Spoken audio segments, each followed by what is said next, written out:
আগে কখনো যাইনি। এবারই প্রথম গেলাম কলকাতার আলমবাজারে খাটুশ্যাম বাবাকে দর্শন করতে। খাটুশ্যাম বাবার যে মূর্তি রয়েছে তার সামনে সমস্ত উপকরণগুলো রূপোর, আর ডান দিকে রয়েছেন রাধাকৃষ্ণ। ঠাকুরের সমস্ত বেশভূষায় রাজস্থানী ঘরানায় তৈরি। ঠাকুরগুলোকে এত সুন্দর সাজিয়েছিল যে দেখে মন ভরে যাচ্ছিল। আর বাঁ দিকে রয়েছিলেন বজরংবলী, রাম সীতার মূর্তি, একটি মূর্তি না ছবি, আর রয়েছেন ভোলে বাবা।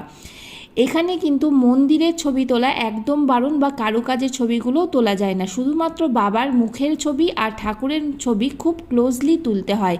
তো এখানে আমরা চুপি চুপি দু একটা ছবি একটু দূর থেকেও তুললে খুব একটা দূর থেকে তুলতে পারিনি। তোমরা চাইলে অবশ্যই আলমবাজারে বাবার মন্দিরটা দর্শন করে আসতে পারো। এরপরে গেছিলাম আমরা আদ্যাপীঠে, মাত্র 1.5 কিলোমিটার দূরে, কিন্তু বেশি ভিডিও করতে পারিনি, দেখলেই মোবাইল কেড়ে নিত। কেমন লাগলো ভিডিও? ভালো লাগলে অবশ্যই চ্যানেল সাবস্ক্রাইব করো।